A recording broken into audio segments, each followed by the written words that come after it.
महाराष्ट्रामध्ये सर्वसामान्यांची जीवनवाहिनी म्हणून एस टीकडे पाहिले जाते। सर्वसामान्य गोरगरीब जनता सुरक्षित प्रवास म्हणून एस टीनेच प्रवास करताना आपण पाहत असतो। परंतु एस टी महामंडळानेही प्रवासी आपला देव आहे असे मानत त्यांना सेवा द्यायला हवी होती, परंतु तसे घडताना दिसत नाही। अनेक बसस्थानकांवर महिलांसाठी शौचालय नाहीत आणि असले तरी तिथं पैसे घेऊनच लूट केली जाते। सुरुवातीला लाल परी प्रवाशांना सेवा देत होती, परंतु काळ बदलत गेला आणि हळूहळू एस टीकडेही इलेक्ट्रिक बस ताफ्यात दाखल झाल्या। आता इतक्या सुधारित बसेस एस टीच्या ताफ्यात आल्या म्हटल्यावर एस टी महामंडळानेही आपल्या सेवेमध्ये बदल करीत आधुनिकता आणि शिस्तबद्धपणा आणायला पाहिजे होता। परंतु एस टीचा गचाळ कारभार पुन्हा एकदा समोर आला।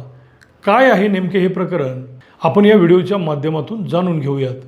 नमस्कार, मी अभिजित आणि आपण पाहत आहात प्राईम एक्सपोज। नागपूर शहरातील इमामवाडा डेपोची इलेक्ट्रिक बस क्रमांक MH49 BZ 8258 ही बस स्थानकातून एका अट्टल चोरट्याने पळवली। इलेक्ट्रिक बस डेपोच्या बाहेर नेण्यात तो यशस्वी झाला, याचे कारण तिथं असलेली गचाळ सुरक्षा व्यवस्था।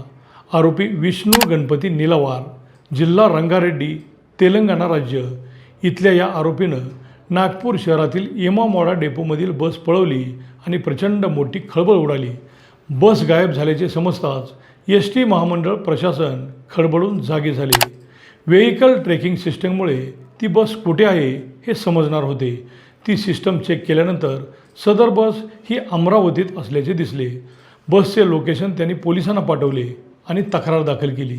नागपूर पोलिसांनी ताबडतोब हालचाल करत अमरावती पोलिसांना या गोष्टीची खबर दिली आणि अमरावती पोलिसांनी नागपूर शहरात या बसच्या चालकासह ती बस ताब्यात घेतली।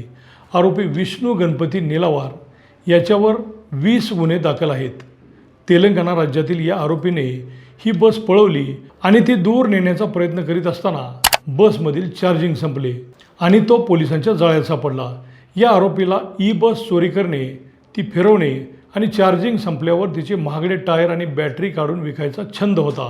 त्याला ताब्यात घेतले खरे, परंतु एस टी महामंडळाचे धिंडवडे सगळीकडे निघाले। पोलिसांनी त्याला ताब्यात घेतले आणि त्याची चौकशी सुरू केली आहे।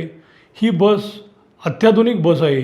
यामध्ये व्हेइकल ट्रॅकिंग सिस्टम प्रणाली बसवली असल्यामुळे ती ताबडतोब सापडली। या घटनेवरून तरी एस टी प्रशासन बोध घेणार का? ज्या प्रवाशांच्या जीवावर एस टी चालते त्यांना उत्तम सेवा देणे, बस स्थानक स्वच्छ ठेवणे एवढे जरी केले तरी एस टी बस प्रचंड नफ्यात येऊ शकते। बस स्थानकावर रोज चोरीचे प्रकार घडत असतात, परंतु त्याकडे एस टी प्रशासन गांभीर्याने पाहत नाही। परंतु आता त्यांची एस टी बसच चोरीला गेल्याने आता तरी बस स्थानकातील सुरक्षा व्यवस्था यासहित सगळा कारभार सुधारणार का? याबद्दल तुम्हाला काय वाटते ते कमेंटमध्ये लिहा आणि प्राईम एक्सपोज या चॅनलला सबस्क्राईब करा। धन्यवाद।